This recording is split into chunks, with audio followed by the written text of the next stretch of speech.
Hello बेटों, कैसे हो आप लोग? बढ़िया। तो बेटा आज की हम अपने वीडियोस की शुरुआत करेंगे क्लास 10th के मैथमेटिक्स में जो एक चैप्टर इसका नाम है रियल नंबर। चाहे उसको और भी किसी नाम से भी जान सकते हैं, जैसे कि यूक्लिड का डिवीज़न लेमा, उसके नाम से भी हम लोग जाने जाते हैं इसको। प्लस इसको हम लोग फैक्टराइजेशन के भी नाम से जानते हैं, prime factorization method, HCF LCM के भी नाम से जानते हैं। तो अलग अलग पब्लिकेशंस में इसके नाम अलग अलग हो सकते हैं, लेकिन जो अल्टीमेटली इस चैप्टर का बेसिक है वो बिल्कुल क्लियर है बाबू। ठीक है, क्या है कि इसके अंदर हम लोग को यूक्लिड डिवीजन लेमा और उससे रिलेटेड किस किस तरह के क्वेश्चंस जो अक्सर पेपर्स में पूछे जाते हैं, और जनरली ये क्वेश्चन जब भी पूछे जाते हैं तो कुछ अच्छे नंबर्स के होते हैं जो हमको थोड़ी सी मेहनत में पूरी तरह अर्ज हो जाते हैं बच्चों। ठीक है, तो इसमें जो चैप्टर 1 है, ये जो रियल नंबर है चैप्टर जो है, इसके अंदर कई सारे पार्ट्स हैं। तो हमने इस पूरे वीडियो को, पूरे रियल नंबर को टोटल 3 पार्ट्स में बनाएंगे आपके लिए। ठीक है, एक रहेगा बेटा आपका रियल नंबर का यूक्लिड पार्ट, एक रहेगा आपको रियल नंबर का रैशनल पार्ट, और एक रहेगा आपका इरेशनल पार्ट। और ये तीनों सेपरेट पार्ट रहेंगे, और इन तीनों के अंदर न्यूमेरिकल्स भी इनके साथ ही रहेंगे। हम न्यूमेरिकल्स का एक सेपरेट वीडियो नहीं बना रहे हैं, ठीक है बाबू, इसके लिए। चलिए तो स्टार्ट करते हैं हम लोग सबसे पहले रियल नंबर्स की स्टार्टिंग से। तो सबसे पहले अगर हम बात करें कि रियल नंबर्स होते क्या हैं, तो अगर गौर करा जाए इस बातों पे, तो रियल नंबर्स मतलब कि पूरे यूनिवर्स में, यानी कि पूरे ऑल ओवर द वर्ल्ड में जितने भी तरह के नंबर्स होते हैं, सबके कॉम्बिनेशन को हम क्या बोलते हैं बाबू? रियल नंबर्स बोलते हैं। जैसे prime number, even number, odd number, composite number, आपके ये नेचुरल नंबर हो गए, होल नंबर्स हो गए, इवन ऑड हो गए। तो ये बाबू सारे के सारे नंबर्स जो है ना, जैसे कि इवन नंबर किसको कहते हैं? तो जो नंबर 2 से डिविजिबल हो जाए उसको इवन नंबर कहते हैं। ऑड नंबर किसको कहते हैं? जो नंबर 2 से डिविजिबल ना हो उसको ऑड नंबर कहते हैं। प्राइम नंबर किसको कहते हैं? प्राइम नंबर उन नंबर्स को कहते हैं जिनके केवल 2 फैक्टर होते हैं। कौन से? तो एक तो 1 होता है जो कि उनका फैक्टर होता है, और एक वो खुद होते हैं। तो ये 2 हो गए प्राइम नंबर्स के लिए। Composite number more than 2 factors, यानी कि जैसे कि जिसके 2 से अधिक फैक्टर उसको कंपोजिट नंबर कहते हैं। उसके बाद होल नंबर की बात करें तो जो नंबर 0 से स्टार्ट होता है उसको होल नंबर कहते हैं, जैसे 0, 1, 2, 3, 4, 5, 6। और वैसे बेटा आता है आपका नेचुरल नंबर। तो नेचुरल नंबर वो नंबर्स होते हैं जो कि 1 से स्टार्ट होते हैं, 1, 2, 3, 4, 5, 6। और उसके बाद आता है रैशनल नंबर और इरेशनल नंबर। तो रैशनल नंबर वो नंबर होते हैं जिसको p/q के फॉर्म में लिख दें पर q की वैल्यू 0 ना हो। और बाबू फिर आता है आपका इंटीजर्स। इंटीजर्स वो नंबर होते हैं जिसमें पॉजिटिव भी होता है, निगेटिव भी होता है और 0 भी होता है, पर फ्रैक्शन नहीं होता बेटा। ठीक है, हमेशा दिमाग में रखेंगे इंटीजर्स के अंदर कभी फ्रैक्शन नहीं होता है, हमेशा प्लस माइनस में आपको 1, 2, 3, 4, 5, 6 या 11, 12 या लाख, 10 लाख, 20 लाख ऐसे आपको मिलेगा। कभी भी ऐसा नहीं सुनने को मिलेगा इंटीजर्स में कि 3.17। ठीक है, ऐसा आपको सुनने में इंटीजर्स में नहीं मिलेगा। तो बच्चे ये थे सारे के सारे जो नंबर्स जिनकी हम बातें कर रहे थे जनरली, जो कि रियल नंबर्स में आते हैं। तो रियल नंबर एक ऐसा नंबर है जिसमें ये सारे नंबर ही आते हैं बच्चा। ठीक है, ये जितने भी तरह के नंबर होते हैं पूरी दुनिया में, सारे के सारों को ही हम रियल नंबर के अंदर कंसीडर करते हैं और कहते हैं कि real number is the all number का सब एक के अंदर, यानी एक ही रियल नंबर एक ऐसा नंबर है जिसके अंदर सारे के सारे नंबर आते हैं, चाहे वो कंपोजिट हो, प्राइम हो, ट्विन प्राइम हो आपके, और इवन, ऑड, आपका rational, irrationals, whole number, natural number, ये सारे के सारे बच्चे आते हैं जिस नंबर को क्या बोलते हैं हम लोग? रियल नंबर बोलते हैं। ठीक है, तो बच्चे अब इसके आगे जब बढ़ते हैं तो जनरली आपके क्लास 10th में एक साइंटिस्ट जिनका नाम है यूक्लिड। ठीक है, इन साइंटिस्ट का नाम आप लोगों ने क्लास 9th के अंदर भी पढ़ा होगा, अलग से बहुत छोटा सा टॉपिक है, उसमें ज़्यादा कुछ नहीं बातें हैं। वही यूक्लिड के एक्सियम्स के बारे में कुछ फॉर्मूले थे जो रिलेटेड थे कंस्ट्रक्शन से रिलेटेड, कुछ फिगर्स रिलेटेड फॉर्मूले थे, लेकिन उस पर ज़्यादा कोई गौर नहीं करता है, पर हम लोग उसको बताएंगे आपको जब पूछी जाएंगी। पर वहीं से ये साइंटिस्ट आते हैं। वैसे ये ग्रीक के साइंटिस्ट जिनका नाम है यूक्लिड, और इन्होंने ही एक फार्मूला दिया जिसका नाम दिया गया यूक्लिड डिवीज़न लेमा। ठीक है बेटा, तो जो यूक्लिड है इन्होंने ही अपने इस फॉर्मूले का नाम दिया यूक्लिड डिवीज़न लेमा। और यूक्लिड डिवीज़न लेमा में उन्होंने बताया था कि जो a है वो BQ + R के क्या है? बराबर है। तो अब सबसे पहले इसको समझते हैं बाबू, उसके बाद हम लोग आगे पढ़ेंगे। ठीक है, चलिए।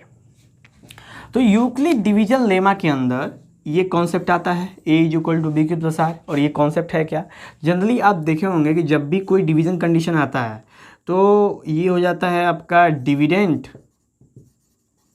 ये हो जाता है आपका डिवाइजर, ये हो जाता है आपका क्वोशिएंट, और ये हो जाता है आपका रिमाइंडर। ऐसे आपने सुना होगा। और इसी के एक्सप्रेशनल अरेंजमेंट को, यानी इसी को जब हम इक्वेशंस के फॉर्म में रिप्रेजेंट कर दें, इसी डिवीजन फॉर्म को, तो बाबू इसी को कहते हैं हम लोग डिवीजन लेमा, यानी यूक्लिड का डिवीजन लेमा। और यूक्लिड ने ही ये काम किया था यूक्लिड ने ही सबसे पहली बार इसको एक्सप्रेशन में चेंज किया था, ताकि हम वेरीफाई कर सकेंगे जो डिवीजन हमने किया है वो सही किया है कि नहीं किया है। तो चलिए, इसको उन्होंने क्या कहा, उन्होंने कहा कि जो डिविडेंड होता है, जो डिविडेंड होता है वो डिवाइजर इनटू क्वोशिएंट अब प्लस रिमाइंडर के क्या होता है बच्चा, बराबर होता है। ठीक है, क्या होता है, बराबर होता है। ऐसा सबसे पहले यूक्लिड ने कहा था। और उन्होंने बताया था कि जो रिमाइंडर होता है वो 0 से बड़ा होगा, और जो भी नंबर वहाँ पे मेंशन होंगे उस नंबर के अकॉर्डिंग हम वहाँ पे मेंशन कर सकते हैं। ठीक है बच्चा। तो जनरली जब कम्प्लीटली डिविजिबल हो जाते हैं तो वहाँ पे तो रिमाइंडर नहीं मिलता है हमें, लेकिन कभी कभी जब कम्प्लीटली डिविजिबल नहीं होते हैं तो हमें रिमाइंडर मिलता है। इसी को बस समझने की कोशिश करेंगे बच्चा। ठीक है, एक एग्जांपल मैं मेंशन करता हूँ इसी पे, ताकि आपको ये चीज़ समझ में आ जाए कि ये यूक्लिड डिवीजन लेमा का वर्किंग प्रिंसिपल क्या है। चलिए, तो यहाँ पे जब हम गौर करेंगे, ये आर है बच्चा, रिमाइंडर है, तो मान के चलो मैं लेता हूँ यहाँ पे 19, ठीक है, और ये लेते हैं हम 6। कितने बार में चला जाएगा बाबू, 3 बार में। कितना हो जाएगा ये 18, बचे कितना 1। तो ये क्या है आपका डिवाइजर, ये क्या है डिविडेंड, ये क्या है क्वोशिएंट, और ये क्या है रिमाइंडर, जैसा कि हमने ऊपर इस पर डिस्कशन किया था। और जैसा कि यूक्लिड ने बोला कि ऐसे रिप्रेजेंट करने पे डिविडेंड की वैल्यू इस टर्म की क्या हो जाती है, बराबर हो जाती है। तो हम इस पर रख के चेक करेंगे क्या ये सही में बराबर होती है। अगर होती है तो यूक्लिड का प्रिंसिपल बिल्कुल सही है, और अगर नहीं होती है तो यूक्लिड ने तो गलत कहा है, बात तो है। तो चलिए देखते हैं हम लोग। जब हमने इसके ऊपर रखा बाबू, तो डिविडेंड कितना है, डिविडेंड है 19 इज इक्वल टू डिवाइजर कितना है, डिवाइजर है 6, ठीक है, और आपका क्वोशिएंट कितना है, क्वोशिएंट है 3, और रिमाइंडर कितना है, रिमाइंडर है 1। जब इसको सॉल्व करें 36 18 प्लस 1, ये कितना हो जाएगा बच्चा 19, और इधर भी कितना है 19, यानी LHS इक्वल टू क्या हो गया RHS। और यहाँ से हमको क्लियरिटी मिल गई बच्चा, यहाँ से एकदम क्लियरिटी मिल गई इस एग्जाम्पल से कि हाँ यूक्लिड ने जो डिवीजन लेमा दिया था वो बिल्कुल क्या दिया था, सही और परफेक्ट दिया था। जिसमें A को हम डिविडेंड कहते हैं, B को बोलते हैं क्वोशिएंट, B को बोलते हैं डिवाइजर, Q को बोलते हैं क्वोशिएंट, और R को बोलते हैं बच्चा रिमाइंडर। ओके, तो ये कॉन्सेप्ट यूक्लिड ने दिया था, इसलिए इसका नाम पड़ा यूक्लिड डिवीजन लेमा। समझे बच्चे, क्लियर हुआ।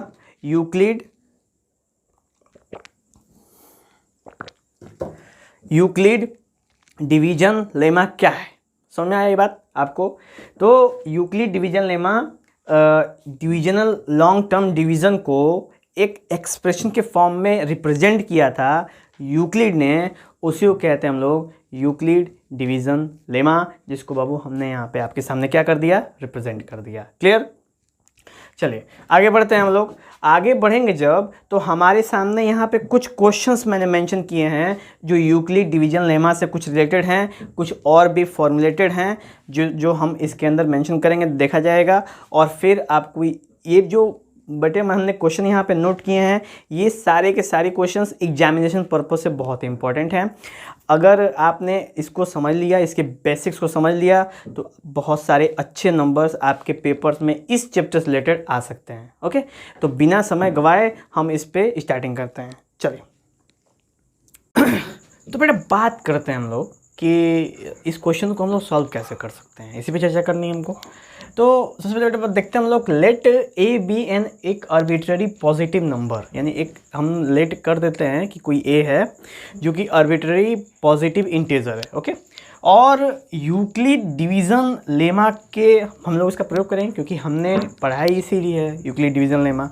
तो हमने यहाँ पे यूक्लिड डिवीजन लेमा का प्रयोग करना है बाबू, और वहाँ पे है a is equal to b q plus r, आपके सामने दिख रहा है a is equal to b q plus r, और इसके कॉरस्पॉन्डिंग में यानी उसके कॉरस्पॉन्डिंग के वैल्यूज़ में क्या अंतर दिख रहा है आपको? तो हमने ए को ऐसे लेट कर लिया है कांस्टेंट, यानी कि एक आर्बिट्रेरी लेट कर लिया है हमने, और थ्री को हमने क्वेश्चंस में से निकाला है। कैसे कि क्वेश्चंस में बेटा मेंशन है 3m या 3m+1, ये कॉन्सेप्ट मेंशन है।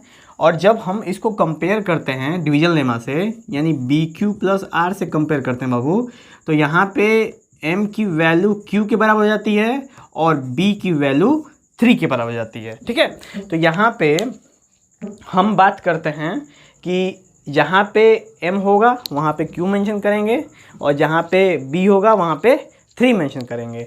तो हमारे सामने जो एक इक्वेशन निकल के आया है यूक्लिड डिवीजन लेमा का, a = bq + r है, सिंपल। तो q तो है जो कि m के जगह पे है, और b के जगह पे हमने लेट कर लिया है 3, जैसा कि क्वेश्चन में 3m और 3m+1 के फॉर्म में यहाँ पे मेंशन है।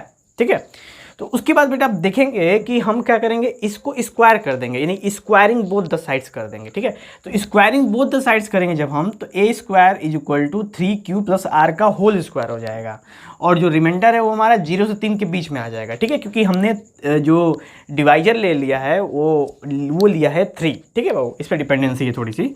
उसके बाद जो a² है, ए का स्क्वायर करेंगे स्क्वायर हो जाएगा। अब इसका a + b का होल स्क्वायर पे जब ओपन करेंगे तो इसका हो जाएगा आपका, ऐसे ओपन कर देंगे इसका स्क्वायरिंग करके, तो ये हो जाएगा 9q² + r² + 6qr। और ये सोचेंगे कैसे हुआ है, तो बेटा ये हुआ है a + b का होल स्क्वायर को तोड़ने से। इसको तोड़ेंगे तो होगा a² + b² + 2ab, ये कंडीशन आता है। तो जब आप a का स्क्वायर करेंगे 3q का स्क्वायर 9q² आएगा, b का करेंगे स्क्वायर तो r का स्क्वायर आ जाएगा, और 2ab करेंगे तो 2 × 3q × r यानी 6qr आपके सामने आ गया बाबू, ये कंप्लीट हो गया। ठीक है, तो ये इसका यहाँ पे प्रयोग किया हमने। उसके बाद यहाँ पे जब कंडीशन आता है कि जब रिमाइंडर की वैल्यू, यानी कि जब r = लेट करेंगे 0, 1 और 2। अब कहेंगे सर 3 क्यों लेट किया, तो 3 बेटा हम इसलिए लेट नहीं करेंगे क्योंकि यहाँ पे <3 की बात किया है। यहाँ पे अगर = का साइन होता, यहाँ पे अगर = का साइन होता तो हमें 3 भी लेट करना पड़ता उसी के संग, लेकिन यहाँ पे = का साइन मेंशन नहीं है, इसी वजह से हम 3 लेट नहीं करेंगे। ओके, चलिए तो अब बात करते हैं जब हम इसके अंदर, यानी r = जब 0 लेंगे, जहाँ जहाँ r है इस इक्वेशन में वहाँ वहाँ आप 0 पुट कर दो, तो बचेगा a² = 9q²। ठीक है, क्या बचा है, a² = 9q² बच गया बाबू। ठीक है, उसके बाद हम यहाँ पे क्या देखेंगे कि 3 को कॉमन ले लेंगे और 3q² को अंदर कर देंगे। ठीक है, और हम यहाँ पे 3q² को क्या मान लेते हैं बाबू, m मान लेते हैं। और m है क्या, तो अकॉर्डिंग टू क्वेश्चंस m क्या है, m है इंटीजर। और जब आप m के जगह पे कुछ भी वैल्यू हम पे इंटीजर रखोगे तो हमेशा उसकी वैल्यू कैसी आएगी, पॉजिटिव ही मिलेगी, यानी a² is always a positive integer in the form of square. Okay, जैसा हमारा कंडीशन था वैसा यहाँ पे शो हो रहा है पहले केस में। सॉरी बाबू।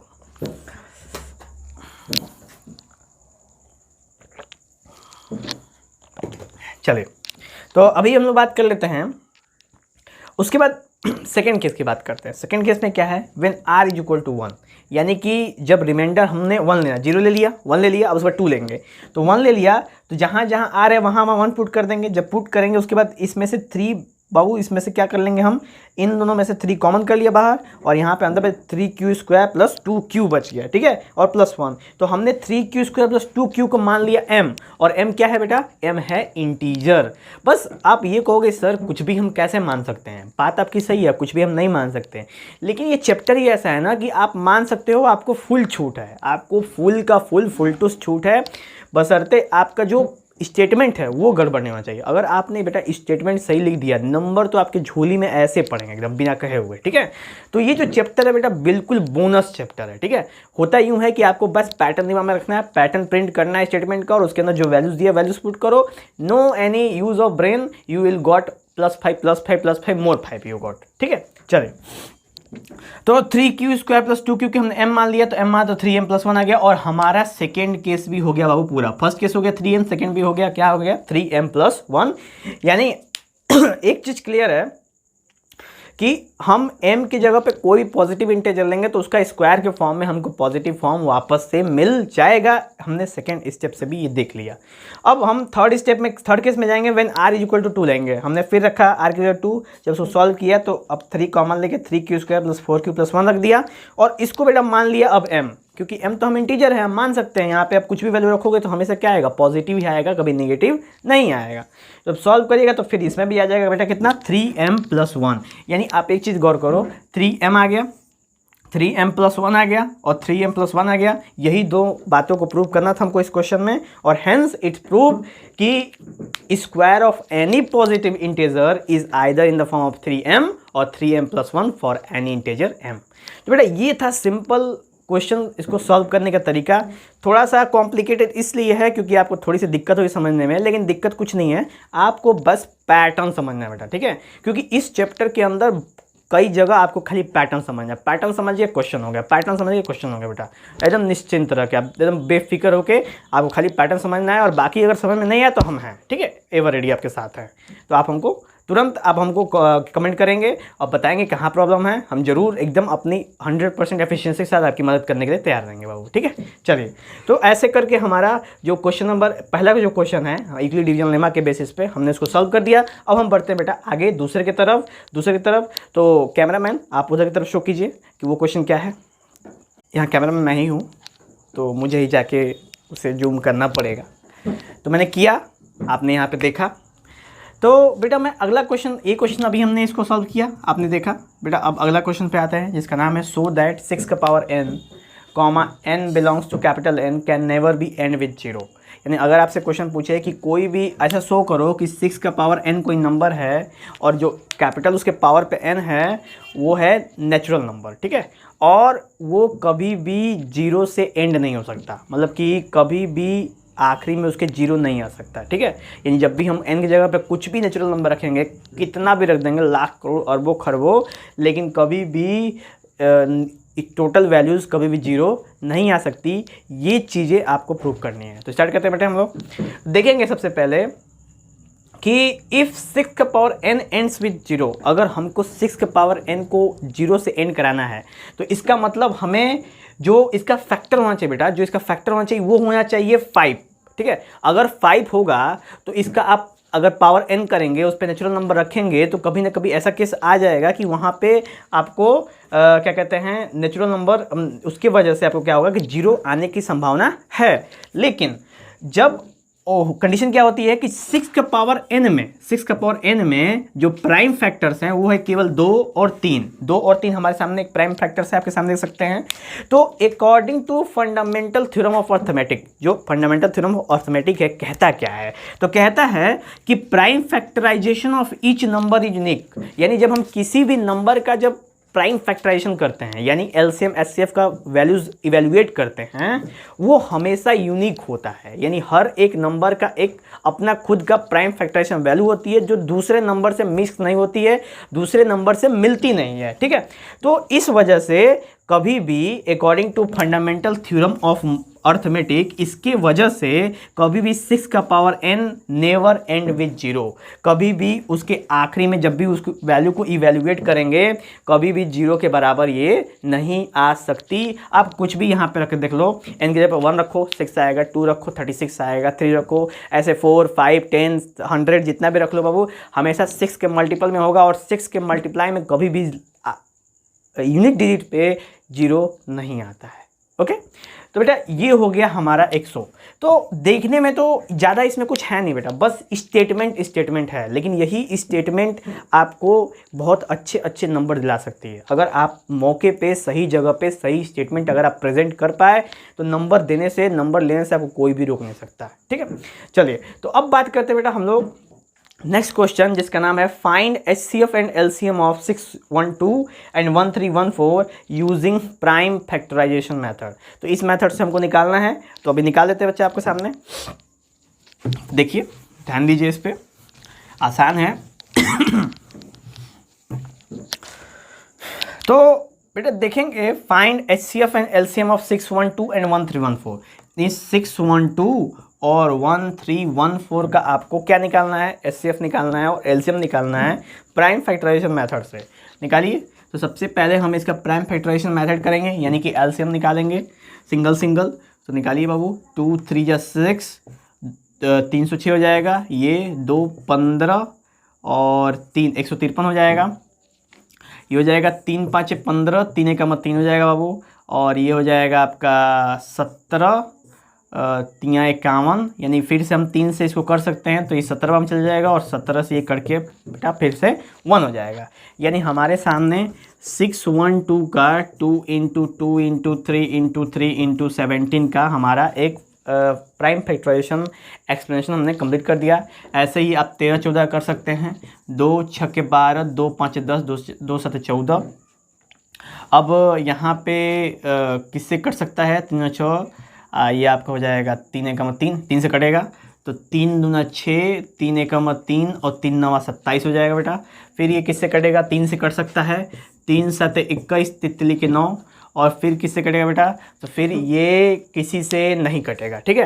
73 किसी से नहीं कटता है, ट्राई कर सकते हैं हम लोग, 3 दूना 6 कभी नहीं कटेगा बेटा ये, ठीक है। 13 से भी नहीं कटेगा, तो ये 73 से हमारा फिर से डिविजिबल हो जाएगा। तो जब हमने 13 14 का, यानी 13 14 का जब हमने फैक्टराइजेशन किया तो आया 2 × 3 × 3 × 73, हमारे सामने ये वैल्यू मेंशन हो गई 73। अब हमको निकालना है बेटा इसका एचसीएफ निकालेंगे। तो एचसीएफ कैसे निकलता है, एचसीएफ दोनों में क्या कॉमन है उससे हम एचसीएफ निकालते हैं। तो इसमें 2 कॉमन है, इसमें 2 कॉमन है, दोनों में 2 कॉमन है, उसके बाद इसमें भी 3 है और इसमें भी 3 है। तो बेटा जो इसका एचसीएफ होगा, हमेशा जो वैल्यूज जो नंबर दोनों में कॉमन मिलेंगे हम उसी से क्या निकालते हैं हम लोग, उसी से निकालते हैं एचसीएफ। और हमारा जो एचसीएफ होगा इसका ये निकल जाएगा बेटा 2 × 3 = 6। कितना आ गया बेटा, 6 आ गया। 6 ही हमारा इसका क्या है बेटा, एचसीएफ है। तो ये था तरीका एचसीएफ निकालने का प्राइम फैक्टराइजेशन से। आप एलसीएम निकालने के लिए क्या कर सकते हैं, तो आप एलसीएम निकालने के लिए 612, यानी एक और तरीका बेटा, यहाँ से जो रिपीट कर रहा है उसको एक बार लेंगे, यानी 2 बार है तो एक बार ले लो, 3 एक बार ले लो, इसमें 3 2 बार था बेटा, ठीक है। तो इसमें भी एक और 3 कर दो, तो ये हो जाएगा 3 36 18, यानी 18 आएगा बेटा इसका, ठीक है। इसका एचसीएफ 18 आएगा, क्योंकि मैंने यहाँ पे एक 3 को मिसिंग कर रहे थे, तो इसमें से एक 2 हो गया, एक 3 हो गया, इसमें से एक 3 हो गया, और ये 2 बचा हुआ है, और यहाँ बेटा 17 बचा हुआ है, और यहाँ पे 73 बचा हुआ है। और यहाँ से जब आप मल्टीप्लाई कर दोगे ना, तो बेटा जो वैल्यू आएगी वही क्या है, वो है हमको एलसीएम मल्टीप्लाई करके, आप देख लीजिएगा। थोड़ा सा लॉन्ग वैल्यूज़ है, मल्टीप्लाई करने में काफ़ी हम लोगों को समय नुकसान जाएगा, लेकिन आप कर सकते हैं मल्टीप्लाई, कोई दिक्कत नहीं, कैलकुलेशन फास्ट करना बेटा आपको। उसके बाद क्या है, तो बेटा ये एचसीएफ निकल गया। अब एचसीएफ को वेरीफाई करने का तरीका क्या है, कि एचसीएफ को हम वेरीफाई भी कर सकते हैं, क्या वो जो मैंने एचसीएफ निकाला है वो सही निकाला है कि नहीं निकाला है। उसका तरीका है बेटा एल्गोरिदम, डिवीजन एल्गोरिदम का वैल्यूज़ है, तरीका है, उसको हम देख लेते हैं अभी कैसे डिवीजन एल्गोरिथम से कैसे निकालते हैं। तो इसको मैंने रब कर लेता बेटा, आपने नोट कर लिया। तो यहाँ पे हम लोग लेते हैं आपका 612 एंड 1314। तो यहाँ पे 1314 सेंटर में डाल देते हैं, और यहाँ पे 612 यहाँ पे डाल देते हैं बेटा, ठीक है। 2 बार में ले जाइए इसको, 2 बार में कितना हो जाएगा, 12 दूना हो जाएगा बेटा 24, और 6 दूना हो जाएगा 12, 0 हो जाएगा, 11 में से 2 गया 9, और ये बेटा हो जाएगा कट जाएगा पूरा। फिर 90 आ गया, यहाँ पे 612 लिख दो बेटा, 9 6 54, 9 से 63, 7 बार में तो नहीं जाएगा, 9 6 54 जाएगा बेटा, यानी ये हो जाएगा 540। अब 540 में कितना बचेगा बेटा, 60 ये बचा और 12, यानी कि 72 बच गया। और यहाँ से बेटा फिर से ये आ जाएगा आपका 612, और उसके बाद फिर से बेटा ये आ जाएगा 90, 90 से एक बार में चला जाएगा बेटा 72, 72 से कितना आ गया, ये 72 से आ गया आपका 72, 8 80, 10 90, यानी 18 आ गया, और ये बेटा हो गया 72, 4 बार में पूरा बेटा 72 कट गया। यानी जो हमारा एचसीएफ है वो कितना है, 18 है। तो ये है बेटा डिवीजन मेथड से कैसे हम वेरीफाई कर सकते हैं कि एचसीएफ निकला है कि नहीं निकला है। तो जो लास्ट टर्म होगा जिससे पूरी की पूरी तरह वो डिविजिबल हो जाएगा, वही हमारा एचसीएफ होगा लॉन्ग टर्म डिवीजन से, यानी डिवीजन मेथड से। और एचसीएफ निकालने का प्राइम फैक्टराइजेशन मेथड से भी तरीका आगे बेटा। तो दोनों तरफ 18 मैच हो गया। इसका मतलब जो हमने तरीका लगाया वो बिल्कुल क्या है बेटा, सही है। HCF बिल्कुल सही है यहाँ पे। ओके, तो बच्चे ध्यान देंगे जब हम लोग इस पर, तो हमने केयर करा है कि हमने यहाँ पे बाबू HCF और LCM, ठीक है, HCF और LCM 612 एंड 1314 का मतलब कि प्राइम फैक्टराइजेशन मेथड से आपको निकालने का तरीका बताया बच्चा। तो इससे आप क्या कर सकते हैं, वैल्यूज निकाल सकते हैं, बहुत ईजी है, बहुत सारे क्वेश्चंस आप इसके ऊपर न्यूमेरिकल लगा सकते हैं। ठीक है बच्चे, आप चाहें तो NCERT या फिर जो आपके पास सपोर्टिव बुक्स हैं उसका प्रयोग कर सकते हैं। ये इस चैप्टर में सबसे मेन इंपॉर्टेंट है बाबू कि आप प्राइम फैक्टराइजेशन मेथड आपको अच्छे से आना चाहिए, HCF LCM निकालने आना चाहिए। ठीक है, HCF LCM निकाल सकते हैं, मैंने बताया आपको तरीका निकालने का, वेरी इजी है। Okay, simple. चलिए, तो अब बच्चे चलते हैं हम एक और फॉर्मूले पे, वो फॉर्मूला देख लेते हैं।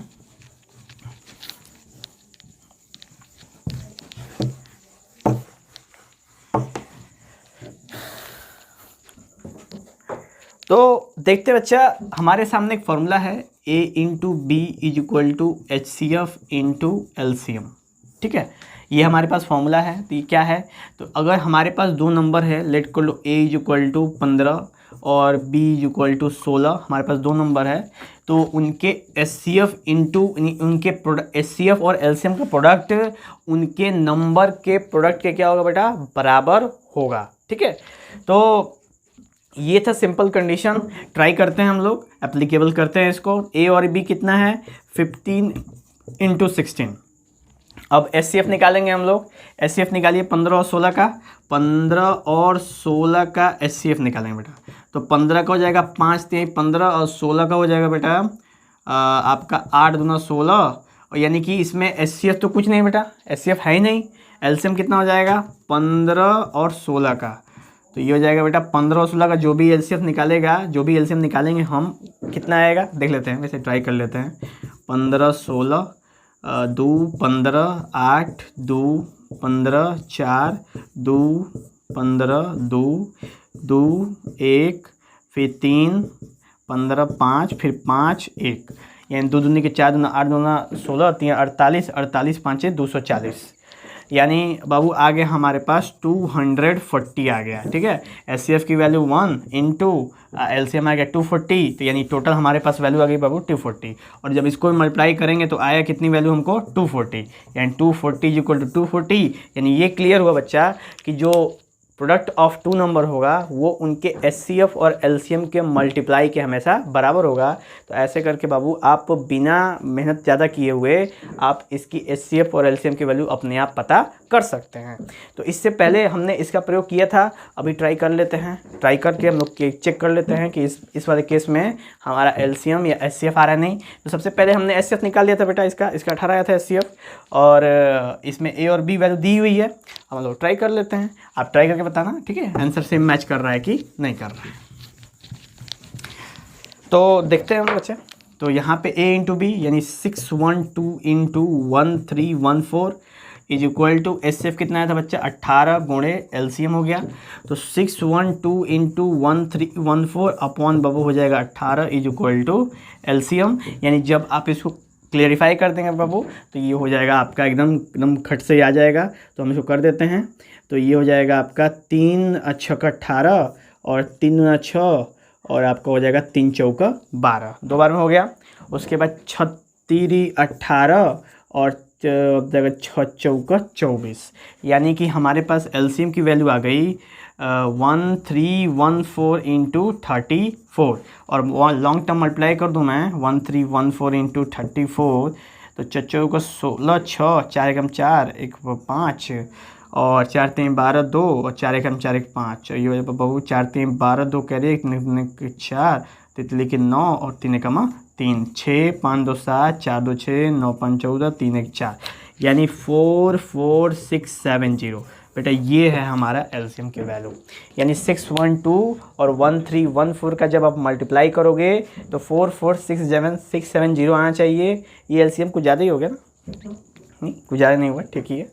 तो बाबू ये हमारे सामने वैल्यू है, ये वैल्यूज़ आनी चाहिए। तो ये हो गया हमारा LCM का कंडीशन। ठीक है, आप इसको वेरीफाई करना और हमें ज़रूर बताना कि आपका आंसर आया कि नहीं, ये वैल्यू मैच की है कि नहीं की है। ठीक है, चलिए अब बात करते हैं हम फाइंड, एक और क्वेश्चन है बेटा, आखिरी वाला है। Find largest number which divides 546 and 764 leaving remainder 6 and 8। इसको सॉल्व कर लेते हैं इसको मिटा के।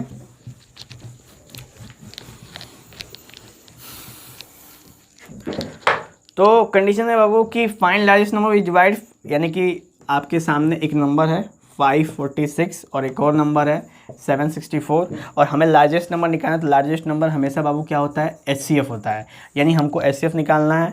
और लिविंग रिमाइंडर 6 एंड 8, यानी 6 और 8 रिमाइंडर होना चाहिए। तो सबसे पहले हम इसमें से 6 और इसमें से 8 क्या कर देंगे, माइनस कर देंगे। आया कितना, ये हो जाएगा बाबू 540 और ये हो जाएगा आपको 756 हो जाएगा। ठीक है, अब इन सब का क्या करेंगे, अब प्राइम फैक्टराइजेशन करेंगे और प्राइम फैक्टराइजेशन करने के बाद HCF निकाल देंगे। निकाल दीजिए ऐसे करके। तो ये हो जाएगा बाबू 2 27 दूना 54 और फिर जो हो जाएगा 2 कम 2 2 3 6 2 5 10 और फिर हो जाएगा 5 5 2 10 5 7 35 और ये हो जाएगा 3 3 9 27 और 3 3 3 और 1, ये आ गया बच्चा। उसके बाद ऐसे ही 2 2 3 6 ये हो गया बेटा आपका 1 5 2 7 14 2 8 16 2 1 2 2 8 16 2 9 18 और 17 आपका 189 तो किसी का नहीं होता है, 3 से कर देते हैं। 3 6 18 तितली के 9 और फिर 3 से करेंगे बाबू 3 3 6 3 3 और फिर हो जाएगा 3 से 3 7 21 और फिर 7 से हो जाएगा, ये कट जाएगा। ठीक है, हमने आपके सामने यहाँ पे दिखा दिया। अब इसका HCF निकालें बेटा। तो इसमें 2 है, इसमें 2 है, इसमें 2 है, इसमें 2 है। ठीक है, और 5 इसमें है लेकिन इसमें नहीं है, छोड़ देंगे। इसमें 3 तो 3 है, इसमें भी 3 तो 3 है बेटा। ठीक है, 3 तो 3 है और 3 तो 3 इसमें भी है। तो HCF कितना आया, तो 2 2 या 4 3 या 12 12 3 जा 36 36 3 108, यानी जो हमारी HCF आई वो कितनी है बाबू, वो आई 108। ये वाला आंसर है हमारे सामने। तो बेटा ये था लार्जेस्ट नंबर, जो कि 546 और 764 को जब आप डिवाइड करेंगे तो 6 और 8 रिमाइंडर हमको मिलेगा, बचेगा जब 108 से आप इनको डिवाइड करोगे तो। ठीक है, हर एक केस में। तो ऐसे निकल गया। तो 2 दूने के 4 और 4 3 12 12 3 36 36 3 108। ठीक है बेटा, तो ये था बाबू हमारा रियल नंबर यानी यूक्लिड डिवीजन लेमा बेसिस जितने भी क्वेश्चंस थे। क्वेश्चंस काफ़ी इंटरेस्टिंग है बेटा। कोई भी दिक्कत होगा तो आप हमसे डायरेक्ट कांटेक्ट कर सकते हैं। डिस्क्रिप्शन में कमेंट बॉक्स में आप मेरा कांटेक्ट दिया हुआ है, उसमें मेंशन है, आप वहाँ से हमें ज्वाइन कर सकते हैं व्हाट्सएप पे। और कोई प्रॉब्लम होगी तो आप हमसे संपर्क कर सकते हैं बेटा। चलते हैं हम लोग नेक्स्ट वीडियो में मिलेंगे। आप ही के लिए चलते बाबू, जय हिंद।